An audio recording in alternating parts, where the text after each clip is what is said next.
You're listening to the Options Insider Radio Network, the home of the Options Podcast. For more quality options programs, visit theoptionsinsider.com or search for Options Insider Radio Network in your podcast provider of choice. Listeners can also access all of our programming through our mobile app available in the iTunes and Google Play stores. Select programs are also available via live stream at mixlr.com/options-insider. That's mixlr.com/options-insider. Don't forget to follow along with your favorite programs and submit your own questions for the hosts at twitter.com/options, stocktwits.com/options, facebook.com/theoptionsinsider, or via questions at theoptionsinsider.com.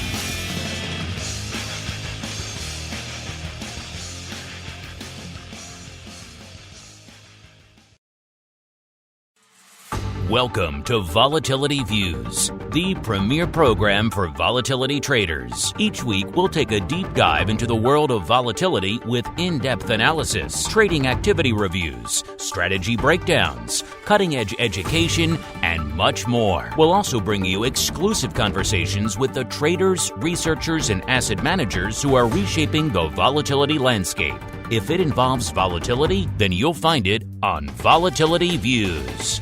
Volatility Views is brought to you by MIAX, one of the fastest options platforms in the world. MIAX is now trading options on the SPIKES Volatility Index, offering pinpoint accuracy, radically faster dissemination, and a highly transparent settlement auction for confident trading, all for competitive exchange fees. It's time to make a change and give yourself an edge with SPIKES. Learn more about SPIKES at www.miaxoptions.com/spikes. Options involve risk and are not suitable for all investors. The statements made are provided for information purposes only and are not intended to provide and should not be relied on for financial or legal advice. And now, it's time to take a deep dive into the world of volatility.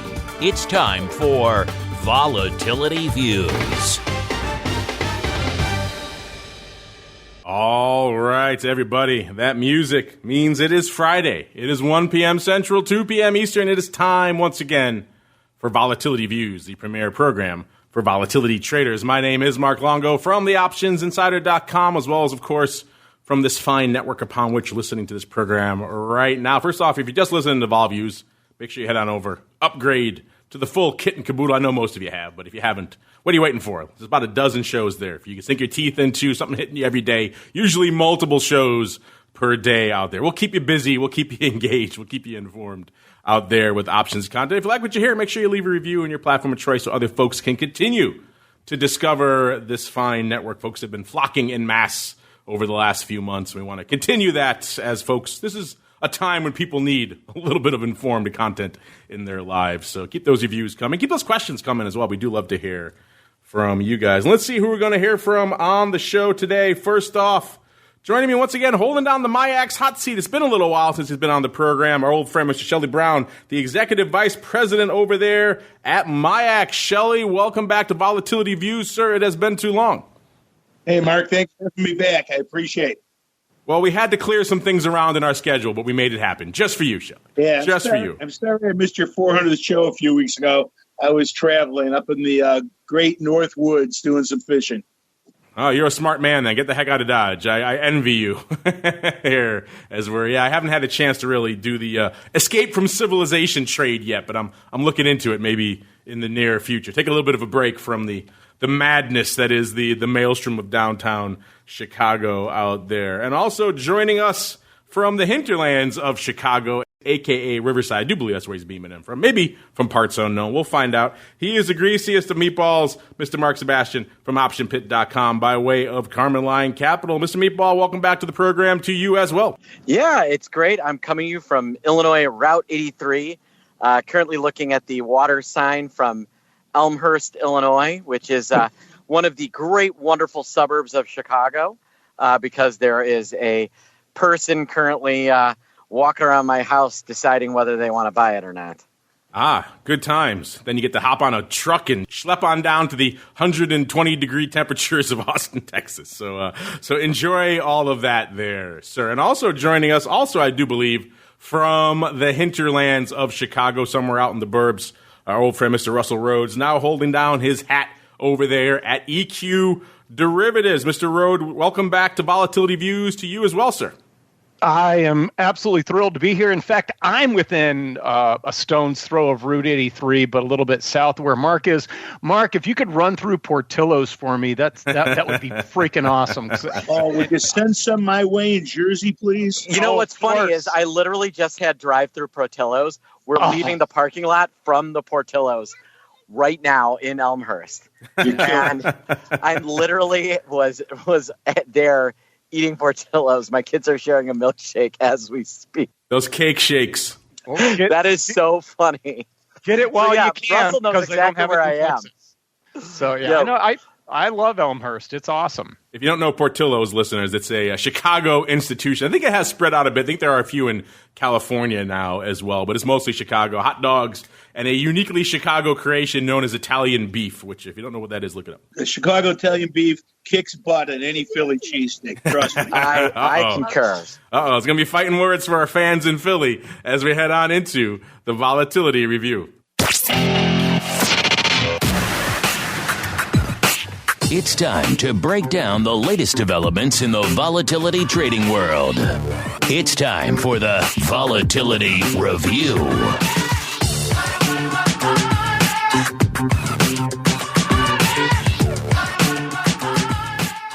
All right, welcome to the Vol Review. I like this, Shelly. I can see you now, so I know when you want to jump in, you can just wave to me, and I could just toss it over for you. But of course, this is the Vol Review, the portion of the show where we break down what the heck is going on in yet another. Again, I said it before, I'll say it again. Kind of rinse and repeat out there, but it's another unprecedented week out there in the volatility space. Coming into today's show, we're seeing the concerns over the coronavirus starting to weigh on the market a little bit for a couple of weeks now, for many, many weeks now. We've been saying, what's it going to take to really derail this bull? What can stop it? And lo and behold, it is these concerns over the coronavirus, at least in the near term, has given it a bit of a pause, a bit of a breather. We were kind of mixed the other day, selling off earlier this week, and now coming into today's show, most of the major indices firmly in the red. We've got the Dow leading the charts to the downside, off about 2 1/3%. The S&P and NASDAQ both hovering around a 1 3/4, a little bit north of that for the S&P. Of course, all that red on the screen means our old friend VIX Cash is kind of actually, ironically, as of the start of the show, was pretty close to up about 1.5 points. Actually, giving some of that back now. It was about 35 even as of a little bit ago. Now it's about 34 and about 1/4 to about 1/2. It's fluctuated around there. So up about a point or so from last show. And Spikes was at about 34.5, so that puts it up about 1 1/4 points. It's given some of that back now down to about 34, so that puts it up about 3/4 of a point out there. And our old friend VVIX, a.k.a. the Vol of Vol, is still frothy, still elevated at about a 131.5 out there. That puts it down about 5.5 points from last show. But if you don't like any of those numbers, hey, just wait 5 minutes. I guarantee you they'll be different. So it's one of those fun elements of the volatility space. It's like the weather. If you don't like it, just wait a few minutes and at the very least, you get something different. Maybe not like it any better, but at the very least, it's something different. Let's go back around the horn the way we came. Let's start in the land of the man who loves Portillo's. I guess that's everybody here. So let's start instead with Mr. Shelly Brown. Shelly, a lot's been popping off with you guys over there at MIAX. We had Henry on not too long ago from Trade Alert. He was talking about size iron condors going up over there. We had Tom on recently talking about the latest of what's going on with Spikes futures. So catch us up. What's going on in Spikes land and what's been on your radar? Obviously, a lot of vol is happening out there. What's been on your radar from a markets perspective since the last time we chatted, sir? Well, obviously, markets have been busy with the volatility. We're very pleased with the performance of the MIAX exchanges. Our market share has been hovering around 13%. Very pleased. There's been no spikes volume of late. The market makers have backed off, waiting for the future. We're waiting as well. We're trying to work with the agencies and the MGX exchange. We're hoping that future is back soon.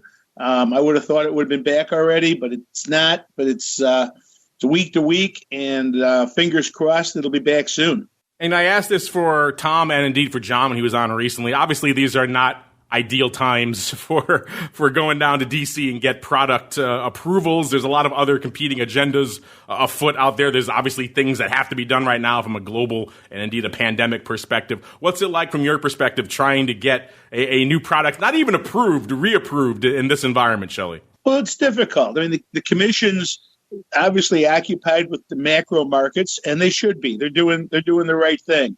There's been a lot of moving parts for all the exchanges, especially those 5 exchanges that have trading floors.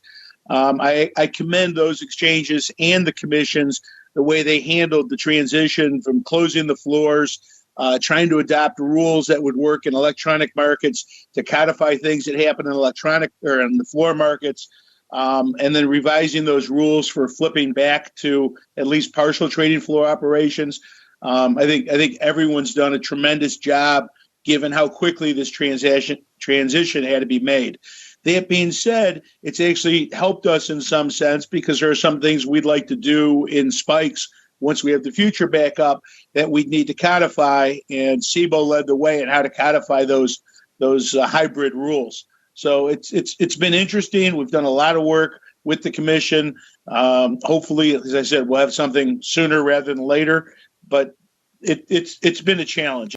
All right, and also joining us, like we said, from Portillo's parking lot, which is a pretty tasty place to discuss vol. Let me see. I've done this show in the past from Hollywood Studios in the past. That's kind of a fun place to discuss vol. I've done it from, I believe, not too long ago, I think it was a McDonald's or a Wendy's parking lot in Milwaukee. So I've done it from a variety of different places, never from a Portillo's. So, Mr. Meatball, sir, regale us. I don't think they sell meatballs there, but they do some nice hot dogs and stuff. First off, what'd you get at Portillo's? And then B, what's lighting up your tape this week from a vol perspective, sir? In fact, they do sell meatballs at Portillo's. The meatball hoagie there is one of the better ones in the city. It's just a slightly. I would say that Portillo's, their Italian beef, top notch. The meatball hoagie is great. Maybe just a slight downgrade from like a Fontano's, which is also delicious. What I got to say is how incredibly flat, and for how crazy the market has been this week, how little the VIX has really done over the last couple of days. It's moved up and down to about nowhere. And you got to wonder whether with us moving 2-3% a day, whether this 30 VIX, 35 VIX is kind of settling in to an area of somewhat comfort. I would note that, way out of the money vol seems to be starting to come off a little bit. But the VVIX is certainly bid. I think that when I look at kind of VIX futures and options, I think and I know we're going to talk about this, but the TVIX story is huge, and that the kind of reduction in kind of average daily volume that we're seeing out of VIX options is partially related to that. And I'll be interested to see kind of what the volumes look like in UVXY with, TVIX also coming off as well. So there's been a lot of news and information, but, definitely a lot of action to go nowhere. It's like, something, it's like a tether ball almost, right? You slam it. It spins around the pole and then spins right back. So it's not been getting really, really, really far out of whack, which is interesting and maybe points toward kind of this leg lower being entirely possible, but maybe not with the panic, similar to a March of 2009 type of event where we had a long, slow drop lower. So maybe something like that is setting up. I like that. Volatility tetherball. There certainly is something to be said for that. You're jumping, you're swinging, you're doing all this effort, and you're right. We end up going nowhere but back around the old pole. You mentioned the elephant in the volatility room. We'll get to that in a little bit. But before we get to that, Mr. Weekly Rundown himself, the one day in the future Dr. VIX. Catch us up, sir. What has been lighting up your volatility tape this week? Well, Mark kind of nailed it there. That even though it's kind of like VIX settled in, the volatility indexes have settled in a pretty good range and a pretty good predictive range relative to what we've gotten. The fact that VIX and the spikes held in and didn't go back down as the SPY and the S&P 500 started to march higher is a great testament to why people should be paying attention to these things. It definitely gave us an indication that even as the bulls seemed to be winning, that all the concern wasn't out of the market. And I used to work with a hedge fund guy that would always say you wanted to keep your powder dry, and if you're a long only manager, keeping your powder dry and not chasing the rebound that we got. I think that's something that you definitely would have done if you'd been if you pay attention to the volatility indexes. Don't have to trade them, just at minimum, at least pay attention to them. Well, let's pay attention to the elephant in the room. We kind of touched on it on Monday there because it was such a big deal. We couldn't really avoid it, but we knew this is really the forum to discuss it and sink our teeth into it, into a lot of detail. If somehow you missed it, listeners, if somehow you've been under a rock, one of the biggest products left standing in the VIX ETP space was pretty much announced this week is going to go the way of the dodo on, I believe, July 12th. Of course, they're talking about TVIX, along with a whole bunch of other levered products. Credit Suisse effectively getting out of the levered ETP game. So they're shutting down their 3X long gold ETN, UGLD, their 3X long silver ETN, USLV, their inverse, 3X inverse gold ETN, DGLD, their 3X inverse silver ETN, DSLV, their 3X long nat gas ETP, that's UGAS, their 3X inverse nat gas, that's DGAS. See the naming convention they're going for here, listeners. And then, of course, some of our old friends, ZIFE. We just talked about that on the show a couple of weeks ago, a listener question about that. And, of course, the infamous, the much maligned, including by us, TVIX, which was a product you guys liked, not the least of which because it's one of the last of the levered vol products out there. That was, of course, a 2X VIX product. We talked about not too long ago, back in the crazy time of March, and again, not too long ago, where we saw TVIX teetering on the brink of some pretty just enormous AUM, which could cause its own issues. We've seen TVIX have issues with fund inflows in the past in times when markets were stable. And over these past few months, markets have been anything but stable. So we've seen the AUM explode. Some people thought, including the meatball, that might be the straw that would break the camel's back in the volatility space. And then here we are about a month or so after that, a month and change after that now, from when it really got bad in the AUM perspective out there. And now they decide to delist this thing, which I think took some people by surprise. They thought if they were going to do this, it would have come back when all the madness was happening. I guess they figured let it all settle out.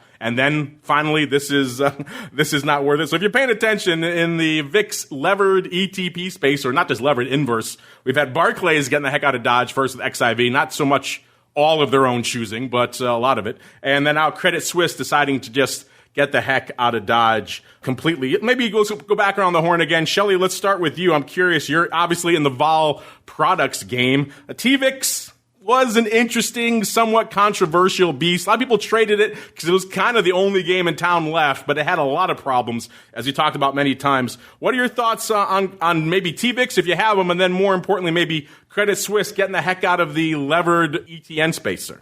Well, let's address the second question first. Levered ETNs, there's been a lot of discussion over the years about whether they should exist. Does the public really understand?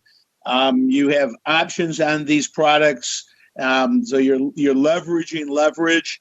I think it's created a lot of problems for a lot of people, and the fact that these things could go negative effectively is really problematic. You look what happened, obviously, with oil a month and a half ago. But these things can't trade negative. If they go far enough against the leverage, are the banks on the hook for unlimited sums of money? And I wouldn't want to put my credit card on that. I'm sure they don't either. As far as the impact on the industry, it's certainly going to take some volume out of the VIX futures, and it's a target audience that won't exist for the Spikes futures when we get them relisted. It's another challenge for the industry. I think it's interesting that SIBO's working with another firm to bring up other ETFs. It's something else to trade, and the leverage certainly makes for an interesting opportunity to capture profits. But it'll be interesting to see how this all plays out.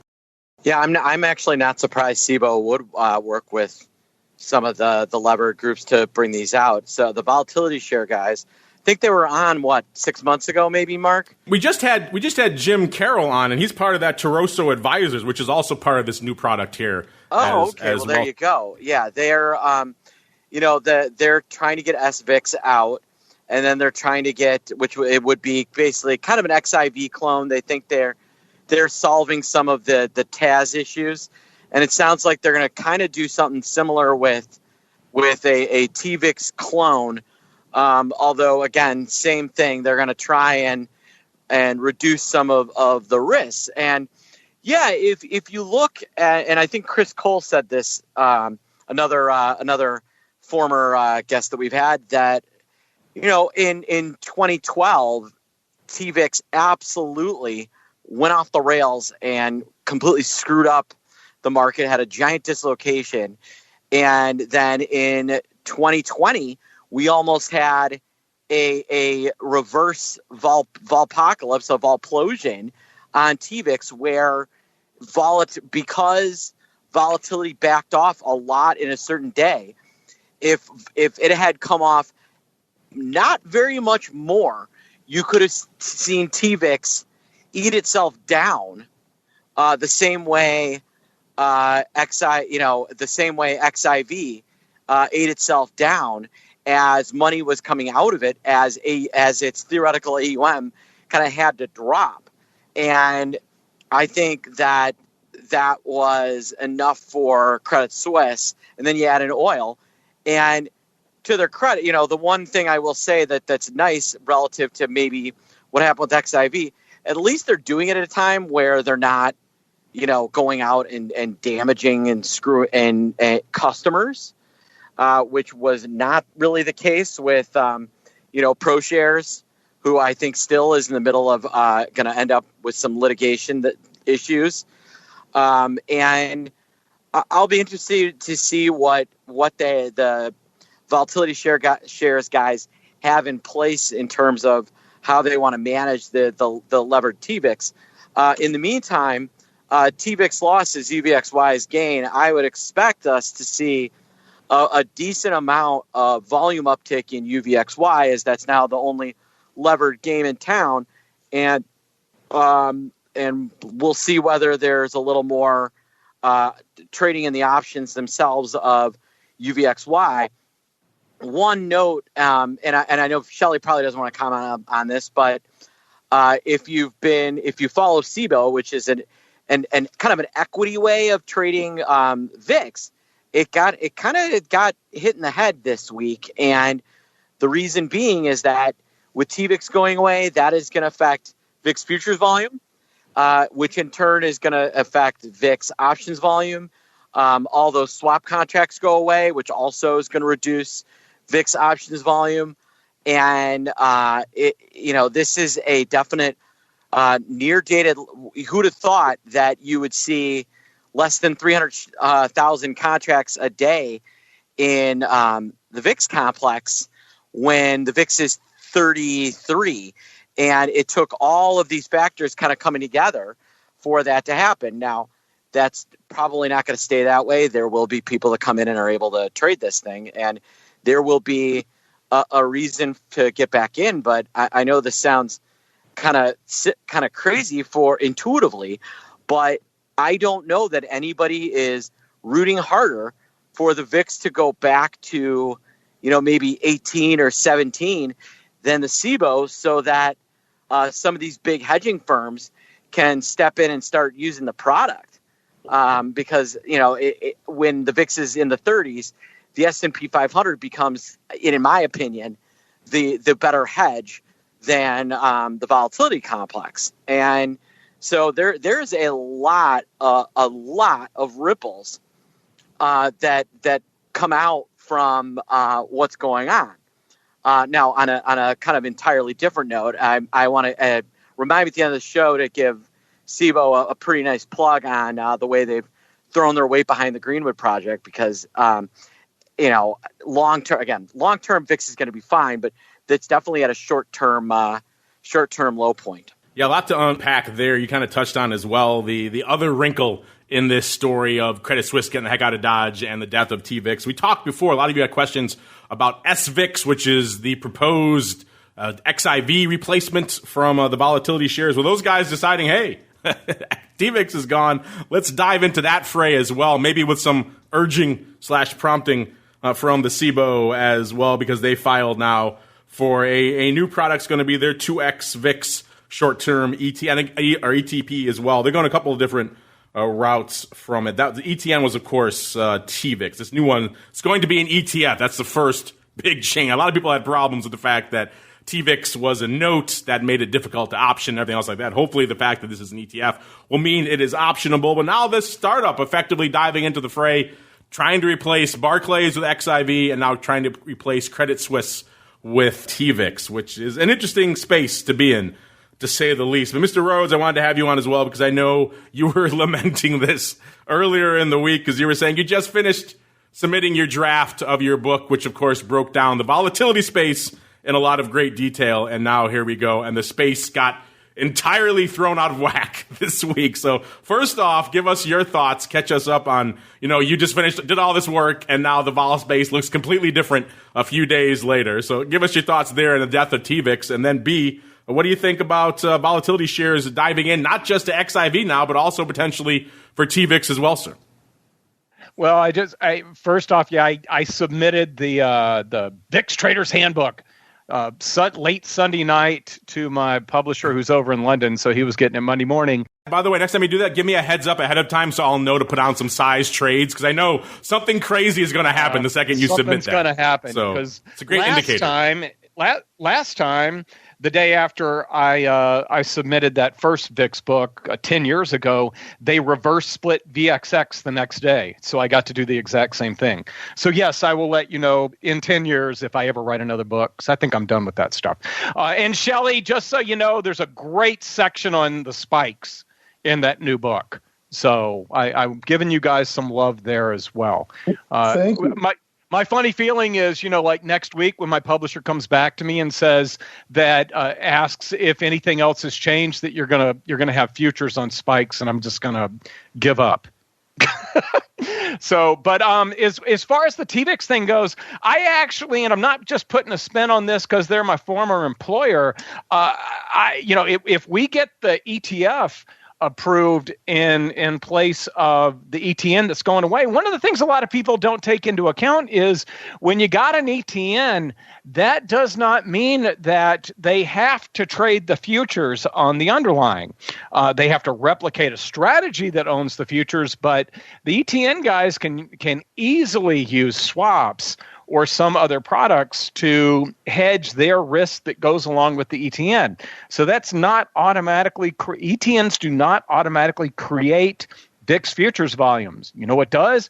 ETFs. And that's why SIBO would be backing the new short one. And it's a good listing venue for the TVIX replacement that might get approved. It might take a little while, but if it gets approved and it gets the same amount of popularity that TVIX did, that's actually in the long run a net positive for the futures volume there. It's also because the structure, I believe, of the new one would actually allow for options. That's going to be good for the whole option complex as well. We don't have that many. Beyond VXX, we don't really have options trading that well on any of the current volatility-linked exchange-traded products. So it actually may help the ecosystem a lot more. And when I say the ecosystem, I mean the whole liquidity pool. So, yep. Russell, would you think that an ETF would increase vol in VIX futures then? Because yes. The ability to trade swaps definitely, think about with TVIX being able to trade swaps, think about how hard the futures moved in March anyway. Now imagine if they have to trade directly in the futures, what that means. Here's the thing with it, and I've actually read the filing and looked into this very topic. In times of extreme stress, the new ETF would be allowed to go to the swap market. It's not something they would do on a regular basis, but they did put a little clause in there. And I do know that after the Volmageddon back in 2018, some of the other issuers started to look around at possibly some of the, and you can narrow this one down pretty easily, but the ETF ETP issuer actually did look into possibly using swaps if they were unhappy with the liquidity that they were finding in the VIX futures market. Yeah. And I did want to touch on something else that you brought up with respect to SEBA would be happier with VIX back down in the teens because you get the buyers. In the past, we've seen the volatility risk premia harvesters step away from that trade when VIX runs up to elevated levels. We saw they actually net stuck with the market back in 2018, and they've actually net stuck with the market through this whole situation. If you go to the COT report, you take a look at the speculative money and where they're leaning. Normally, they go net positive when VIX spikes up. They actually stayed net negative. Now, you can't really figure out exactly how they went about doing that. And you don't know if they were hedging themselves by also buying out-of-the-money calls. And we do see a lot of out-of-the-money call volume in the VIX complex right now. I think Jamal reported on somebody buying 10,000 of the August 70 calls. Yeah. I'll almost guarantee you that is somebody that also has a short futures position on, and they're trying to protect themselves against some future disaster. Yeah, I mean, that's actually, you're right. That's been the one piece of the VIX complex that is still really traded. I mean, I was lamenting last week, and they're still there, that the 100 calls were worth a quarter, 30 cents. It was in July. Yep. And so the way out of the money stuff is still trading. It's more kind of the at the money, the hedging levels. You don't have the giant hedgers trading that really produce ripple effect of more trading by stepping in, right? For every guy that comes in and buys 100,000 back spreads, his 100,000 back spreads produces another 500,000 in trading. And those guys are all gone. And so that's where getting back in the teens, I think, helps SEBO. Yeah. It would. I think it helps on the option side leading to the future side, but the futures have the strategies that people use have actually held up better through all of this than they have in the past. But we've still seen the subsequent drop off in volume, which is pretty consistent with the volatility spike. It usually takes about 4 or 5 months for us to get back to normal volume after a volatility spike. Yeah, that volume, the VIX futures, we've been talking about it for a while. We talked about it with the Thompson twins last week, who live on that VIX futures curve. That volume in the VIX futures has been, I think, anemic, is charitable of late. And these recent developments certainly are not going to help things. Let's check in on the old VIX futures curve right now. It's remained remarkably stable throughout the first half of the show. It's pretty much right around where it was at the start of the show. So we're seeing that July future, again, getting a little juicy backwardation building into that front portion of the curve. Again, that July future, a little bit north of 0.75 of a point, about 0.8 below that cash. And then we've got the AUG future coming in at about exactly a point below the cash out there. So a nice little blip to the front portion of the VIX futures curve out there. Well, let's keep on rolling this week. We talked a lot about TVIX as well. We could talk a whole show. I'm sure we'll have some questions about it in a little bit as well. Let's get into some of the options overall as well. Spikes, like we said, kind of a holding court, playing treading water there, waiting for those futures to come back online. The big positions pretty much the same as they were last week. We got the July 24 is number one. Number two, the July pars. That just, whenever I say that every week, it just brings a smile to my face. Someone hanging out there for size on the July pars there in spikes, and then rounding it out, or excuse me, D's 28s out there for the top positions in spikes land. Switching gears out to VIX options, a decent day, I guess. Almost 250,000 contracts on the tape. I guess compared to recent ADV, that's actually robust paper, because the ADV has been ticking down of late, despite the fact that the pits are back. This recent development certainly ain't going to help things. I mean, the TVIX is still trading right now, but in the near future, when that goes away, certainly not going to help things. The ADV has ticked down since our last show. It was a wee bit north of 400K last show. Now it's about 397, down about 20,000 contracts as of just coming into showtime today, so as of the last week or so. The top positions out there in VIX land, you can see just looking at what it costs to break into the top 10 in VIX options right now, that things are kind of light. We're heading into a usually seasonally quiet period in the volatility space. Of course, this is not a usual season, so all games are off, all bets are off. But volume-wise, it certainly seems like we're playing out a similar tune here. Number 10 is the July 70s, all the way up to 70 for 81,000 of those bad boys. Also 81,000 for number 9 of the July 60s. I can't remember the last time it only cost 81,000 contracts to break into the top 10 in VIX. It's been quite some time. Number 8, 87,000, the July 28 puts. Number 7, 100K even of the July 20 puts. Number 6, $1.05 of the July 35 calls. Number 5, $1.05 as well, $1.05 and change of the AUG 60. So some interesting upside strikes lurking out there. Number 4, $1.14 of the July 28s. Number 3, 119,000 of the July 32 halves. Number 2, $1.43 of the July 30 puts. And number 1 with the bullet, 202,000. That's actually a little bit higher than it has been of late. It's been around $1.50 or so for the number 1 spot. Now, number 1 spot, 202,000 of the July 25 puts. Are at about 60-40 calls to puts out there in the overall top 10. I can keep breaking down the numbers, but before I do that, Mr. Rhodes, I know back in the day you were infamous for a certain segment that required me to play a little music. Think you're up for it yet again, sir? Oh, absolutely. Let me see if I can find something, though. All right, you have about 8 seconds while the music plays as we head on into Russell's Weekly Rundown. Now, Russell's Weekly Rundown. I just like hearing that music yet again. It always brings a smile to my face. This was our long-standing segment, listeners, where Russell would break down what the heck's going on in the weekly side, the very near-dated side of VIX options. Mr. Rhodes, I bought you about 38 seconds. Hopefully that's enough time, sir. What do you have in store for us this week? You didn't buy me enough time, man. What fun is that? And it's funny because back when we had the last big old spike, there was a lot going on in the weeklies. People were kind of timing. They were basically timing that we were not going to have a drop to a certain level. You're still seeing it, but you're seeing it in kind of small size. Like somebody sold 800 plus of the July 10th 14 puts and took in, about 35, 45 cents for those, assuming that we're not going to get down to that level, the first expiration after July 4th or after the holiday. But yeah, there's just not a lot going on in that space. Everybody's kind of sticking with the standards.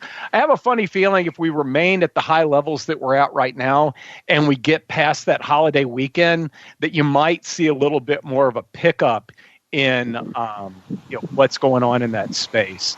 It does look like somebody somebody sold a bunch of the July 24th 21 puts and bought a bunch of the 20s and maybe took in very, very like a dime or 15 cents on those, just assuming that VIX was going to remain up above 21, which is a pretty good bet since we haven't been below there. The last time we were below there, I didn't have to wear a mask when I left the house. That's true. Yeah, and I know some of the brokers have been a little confused when I wanted to put on a July trade, and I said, I want to buy the July, I want to sell the July pars as a part of this trade. I sold the July 100 calls. He's like, my broker was like, there are no 100 calls in the July contract. I'm like, July is the 22nd this month, not the 15th. So it's a 5-week expiration. Yeah. Yeah. So there's a lot there. I'm surprised that we're not seeing a lot of paper around kind of the 15th or some of those names because, there's 5 weeks of expiration.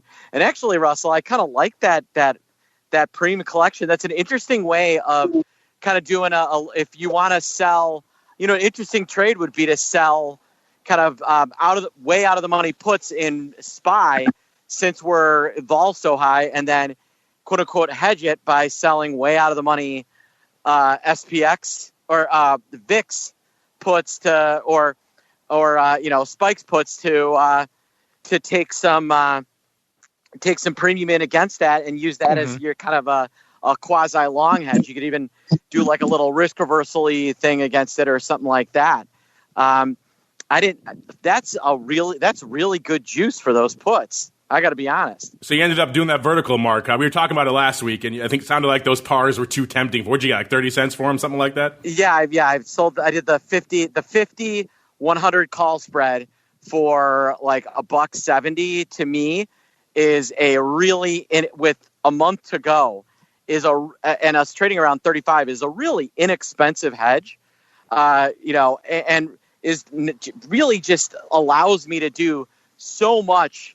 Kind of longer dated selling. I can sell just about anything I want in January or September in the SPY or SPX, and know that I've got a pretty decent hedge on for, the where I think the big COVID outbreak will be, which is kind of right now. Yeah, it is interesting out there. Let's break down some of the options out there as well. But I like that par. If they're gonna give you 30 cents to go up to that par strike, then I guess you gotta take them up on that offer out there. Really quickly, let's run down what was lighting it up out there in VIX options this week. Like we said, not a heck of a lot. About $250,000 on the tape as of a few minutes ago. Today, the big prints are in the July 45s and the July 37 halves, doing about 21,000, about 20,500 on that so far today. Yesterday, the big contract was the July 25 puts, did about 51,000. Total about 284,000 contracts traded total yesterday. So another quiet day in VIX land. 51,000 of that was on those July 25 puts. And the July 22 puts as well, about 27,000. Wednesday, almost 300K, about 289,000, with 37,600 of the July 25 puts. Again, that was kind of the option and strike du jour out here this week. About 20,000 of the July 50 calls going up on Wednesday as well. So getting a little bit of the upside. Maybe some of that is part of the meatballs trade over there. Tuesday, I should say, down to about 218,000. That's the anemic day of the week here. The big print, 22,000 of the July 45s and 12,000 of the July 35s as well. And Monday, 378,000. So far, it's the volume leader of the week. But if we stay on pace for what we got today, maybe today could break that. 378,000 with the July 70s leading the tape, 47,000 contracts. Speaking of contracts and things, Shelly, you made an interesting point here about what's going on out there in the expirations, not just for VIX and things like that. Obviously, there's a little bit of confusion with VIX weeklies this month, but also out there in SPY and SPX. Why don't you let our listeners know what you noted here, Shelly? I've never really seen this before. We've got a SPY and SPX expiration every day next week. You got the regular Monday and Wednesday weeklies, Tuesdays quarterly, and then because Friday's an exchange holiday, July 3rd for July 4th, that Friday weeklies move to Thursday. So you got an expiration every day next week. That's funny, because that's kind of the development that we've been talking about forever. I tease a lot of the exchanges. I'll tease the SEBO about it as well. Like, hey, they keep adding expirations. I keep saying, when are we going to get a daily effectively? We're going to have every day of the week, we're going to have something popping off. And they always back off at that. They always say, oh, no, we don't want to get that far. We want to leave a little bit of room. And yet here we find ourselves, Shelly, every day this week with an expiration. If you include today, it's 5 days in a row that we have expirations. The notion of expiration Friday has become so quaint now, hasn't it? It has. Remember when they used to be Saturdays? Yeah, well, that's a whole other level out there, Mr. Shelley. Well, that's a good point. So all of you who've been hitting us up saying when we're going to get daily options, you kind of, or at least daily expirations, you effectively have that this week, listeners. So have at it and enjoy. Speaking of enjoying, maybe some of you aren't enjoying so much the product you guys usually enjoy fading, but we know when the front portion of that VIX futures curve gets a little juicy, the fade play doesn't go as well out there in VXX. That's pretty much what we're seeing right now.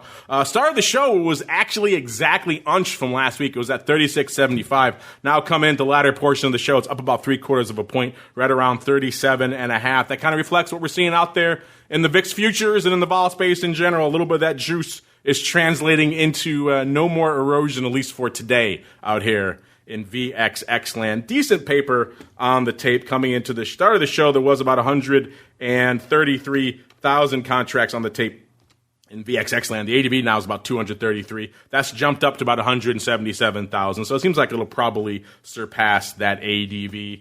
The big prints as of a few minutes ago out there in VXX land were the July 40s, 11,000 and change out there, and July 35 puts with about 7,500 out there. Mr. Meatball, I know you're crazy in your pit chat, a.k.a. the Legion, a.k.a. the Vol Trading Club, a.k.a. FMAGA.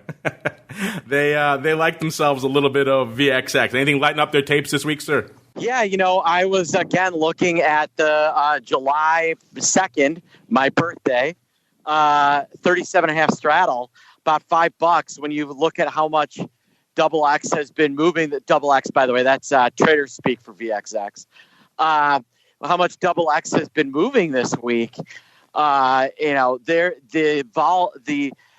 As expensive as option premiums are, the vol of vol has been high enough where you're able to pay for owning VIX and VXX premium relatively inexpensively. And if you're willing to trade in and out of the different strikes, you can do pretty well. So that's been the trade.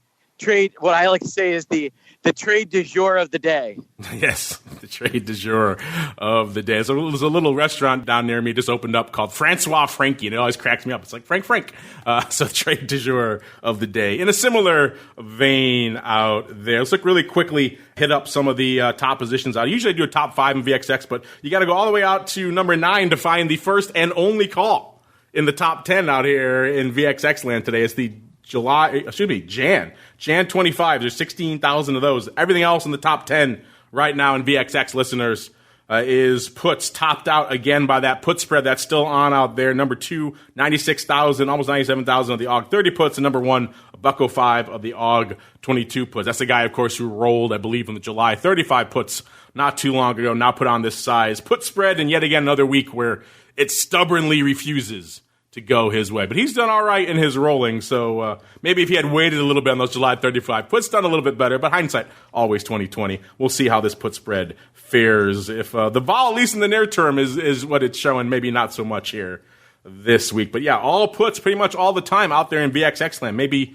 for those diehard contrarians out there, that seems like a little bit of maybe a contrarian indicator. I don't know. On the vol space, I really quickly, the individual name vol space. We still have some earnings popping off this week. You guys can find the breakdowns over there, theoptionsinsider.com. Check out those reports from our friends over there at RHOADS. They're free. If you like trading vol this time of year, something good to check out. Still got some decent names popping off there, including Nike. Nike, they reported yesterday 100.08 even. That's where their stock was. They were pricing in $4.31. In the past, they've moved for 72 out there. So kind of keeping that theme alive of light vol on the straddle front this earnings season. And then Micron coming up on the 29th. They were at 48.29 at the time of this report. They were pricing in $2.90. And they, in the past, have moved $3.20. So yet again, another fairly well-known name pricing in light vol, despite the fact that it's kind of an unprecedented earnings front. Speaking of unprecedented, let's see if we can squeeze in a few of your unprecedented questions. It is time to check our volatility voicemail. It's time to share your thoughts and opinions with your fellow volatility traders. It's time to check the volatility voicemail. Make your voice heard by dialing 779-669-4VOL. Posting a comment on the optionsinsider.com, sending an email to questions@theoptionsinsider.com, or posting your questions to twitter.com/options or facebook.com/theoptionsinsider.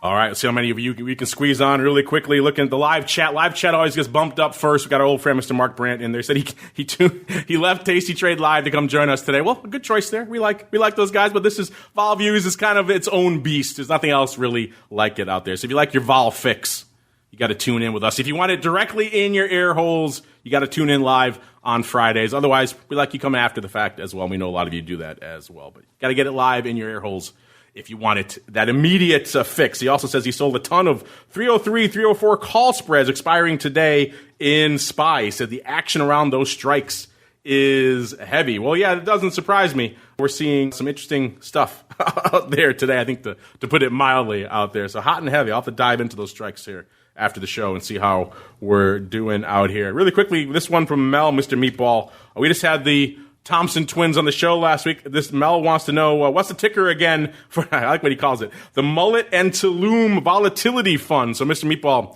hit up Mr. Mel and everybody else out there who wants that ticker again, please, sir. It is MSVX, Mike, Sierra, Victor, X-ray, MSVX. There you go, MSVX, Mike Sierra Victor X-ray for Mel and everybody else out there. So if you like playing in the VIX futures term structure, and there's some playing to be done right now, short the front, buy the back, buy the front, sell the back, whichever way you want to go, mullet to loom somewhere they're in, kicking the can down the curve, whatever they call their various strategies out there. Check it out, MSVX is the ticker for you. I'll be nice. We're kind of running up against it, but let's squeeze in one more really quick one here. This comes from Dustin. Dustin says, I have a question about implied volatility. Well, you came to the right place. He says, the Investopedia description of implied volatility is strange. He puts in quotes here, as expectations rise, or as a demand for an option increases, implied volatility will rise. In a nutshell, does that mean that when people buy these options, it will boost the price and overall vol levels? Short answer, yes there, Dustin. He goes on to write, I assume this is why the prices jump right before earnings. Also, yes. Seems strange because demand for an option should have nothing to do with the volatility of the underlying stock. Well, there's a lot to unpack and perhaps correct here. Mr. Rhodes, why don't you give Mr. Dustin here a quick rundown on what he terms the strange viewpoint on volatility from Investopedia, sir? The word to keep in mind there is implied. The option price is implying what we expect volatility-wise out of the future, not what's going on right now in the stock. And that's why he correctly observes that the implied volatility goes the price action implied by the price of an option increases when we have a known unknown like earnings on the horizon. And then, so the volatility of what's going on in the stock right now really doesn't have that much of an impact on the option volatility expectations, especially leading up to earnings. It's all about what the option pricing is expecting in the future, not what's going on right now. I hope that helps. Well said there, Dustin. Hopefully you came to the right place. Don't just go to those static online places. Come to us on the show here. We'll set you straight, or at least walk you off the ledge. I like Mark Brandt chiming in on the chat. He says 50 doesn't have to wear a mask on his island. I presume he's talking about our old friend 50 Cent. And yeah, he did all right with that trade. Maybe he does. Maybe he is sitting on his own private island. Again, we don't know the other side of his portfolio. He was probably hedging.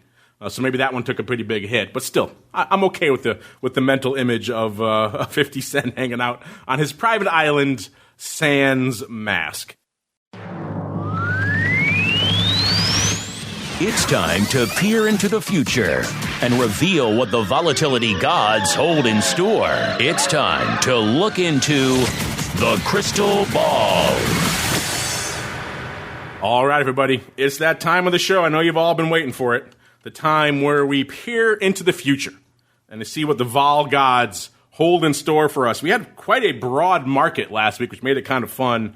We had Mr. Meatball on the downside at 33.33. We had Tom Jark, the vol product specialist over there in the MIAX hot seat, at 34.22. Not looking bad there on that one as of the end of showtime here. Then we had the Thompson twins. We had Matt at 36.38. We had Mike at 39. And then we had myself up there. It looks playing actually the upside game again, which I have been doing a little bit of late out there, at 40.5. Like I said, I thought we would flirt with it more intra-week than we did, but we're getting the development at the end of the week as opposed to the beginning of the week where I thought it would be. So come see me in a few days. Maybe we'll be testing that level again. Coming into the latter portion of the show, we're seeing spikes here at about a 35.5, so drifting up throughout the course of the show. VIX at about a similar level out there. So that actually puts Matt. Matt is the winner there. He's within a point there. He's looks like about 0.68 away on spikes and indeed on that. So we'll give that a listener victory out there, which means, you know what? Since we're charitable, Mr. Rhodes, that means you get to go first, or you get to pick if you want someone else to go first. What do you want to do, sir? Do you want to go first, or do you want to have someone else go first? I want to go first. I love coattailing on Matt with Matt and Mike Thompson.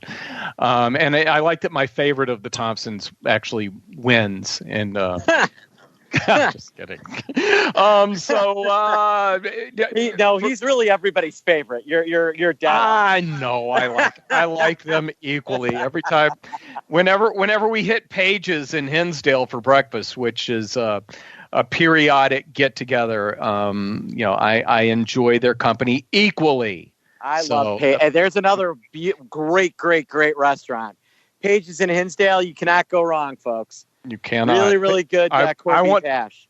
I want to see the meatball there before you head to Texas. Absolutely. So I'm going to stick with basically unchanged week over week. I think that's kind of the way to go. So how about 35.5 on the spikes and 36 on VIX?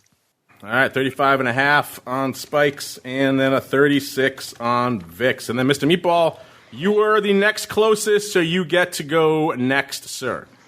All right, so I've just established that I am long the VIX 50, 100 call spread. Yes, you did. Right? Size up. So now here's the point on when we talk about 50 Cent and his island. I am going to, my book is going to be my outlook. My position is my outlook. So I'm going to go 32. So wrap that around your heads, listeners. I want the VIX to drop, and I just told you I'm long the 50, 100 call spread. So that is how paper really trades when you think about it, folks. That's why my outlook is my position. My outlook is my position, and I'm going 32. Well, you did kind of clue people in that it was a hedge there, too. So you gave a little bit of insight. But you're right. Always people out there thinking 50 is just swinging for the fences to the upside. It's a nice thought, but it's not really reflective of what's happening out there. All right, speaking of what's happening, let's see. We got 35.5, and then a spikes and a 36 for VIX on Mr. Rhodes. We got a 32 for the meatball. So a lot of folks fading what we're seeing out here of late. I've been doggedly determined keeping some of that upside juice up there yet again. So I'm not gonna go quite as substantial as I was this time last. I just see there's so many shoes dropping on a daily basis out there. Maybe it's the rational part of my brain that just can't let that go. I'm not sure why that is, but let's just go for a nice 37 double, 37.55 to the upside. So that's me, 37 double to the upside. Mr. Rhodes at about a 36 to 35.5, and then Mr. Meatball at a 32. All right. Unfortunately, that music means we've come to the end of another epic journey through the world of volatility. Oh, what a journey it was. The vol space looking a lot different at the end of the week than it did at the start of the week. Big products going the way of the dodo. I'm sure you guys have thoughts about that. Hit us up. What do you guys think? What does this mean for the vol complex going forward, for products like VIX and Spikes or Vol of Vol? Are you excited about these new products? Do you think they have a chance of getting approved? The fact that they're an ETF versus an ETN means they're probably be optionable. Does that get you excited? All sorts of things to unpack here, and we're going to see this play out over the coming weeks and months. As Shelly mentioned, it's a hard time to get things approved right now, so I don't think we're going to see these listed anytime soon. But it's nice to have the theoretical discussion out there yet again. So I mentioned Shelly. Let's go back around the horn to him. Mr. Shelly, if folks are intrigued, they got questions about Spikes or about the Spikes futures or what you guys have cooking over there at MIAX, where should they go? What should they do, sir? You can see everything you ever wanted to know about Spikes at MIAXoptions.com/spikes, or just click on the link.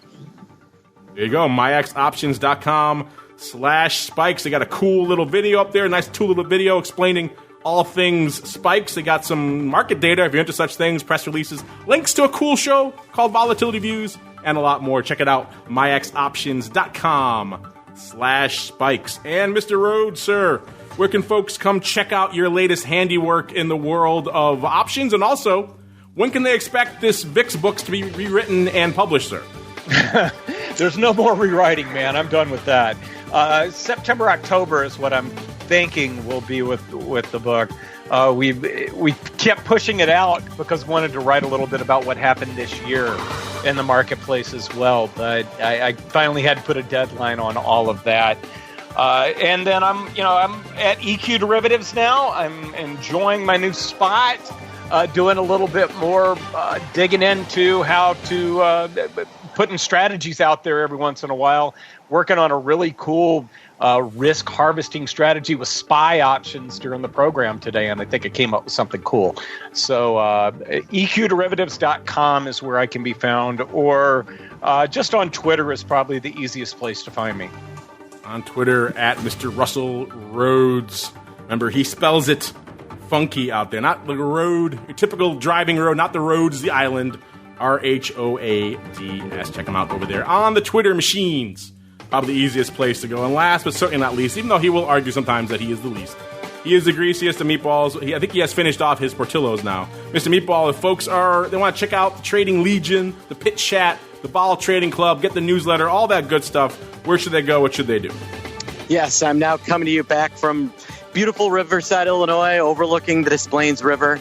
Go to, I put out a daily newsletter. Go to optionpit.com, sign up for our newsletter. And Russell, now that you're at EQ, maybe you can finally do that earnings study that we've been, the earnings straddle study that we can get that all updated and out and ready for people to finally get an understanding that earnings, even though the vol goes up, doesn't necessarily mean there's a huge edge to it.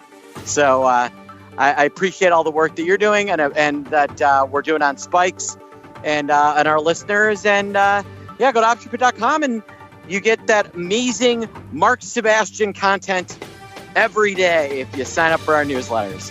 There you go. Amazing Mark Sebastian content every day. What better pull is there than that? And if you like the Rock Lobster, he's hanging out over there too. Optionpit.com is the place to go. And on behalf of the Greasy Meatball and Mr. Rhoads and Mr. Brown, the folks over there at MIAX, and indeed myself, I want to thank all of you out there for downloading, streaming, subscribing, for listening live, for sending in those questions, for leaving the reviews on your platforms of choice. Keep them coming. And we'll see you back here next week for more Volatility Views.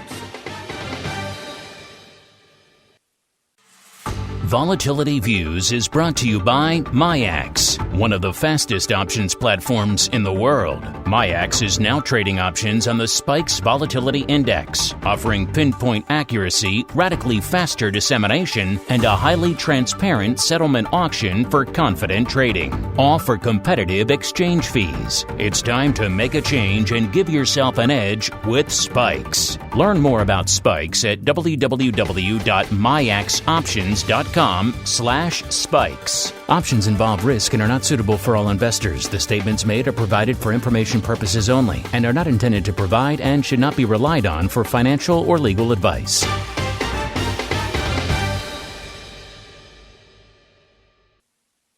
You're listening to the Options Insider Radio Network, the home of the Options Podcast. For more quality options programs, visit theoptionsinsider.com or search for Options Insider Radio Network in your podcast provider of choice. Listeners can also access all of our programming through our mobile app available in the iTunes and Google Play stores. Select programs are also available via live stream at mixlr.com/options-insider. That's mixlr.com/options-insider. Don't forget to follow along with your favorite programs and submit your own questions for the hosts at twitter.com/options, stocktwits.com/options, facebook.com/theoptionsinsider, or via questions at theoptionsinsider.com.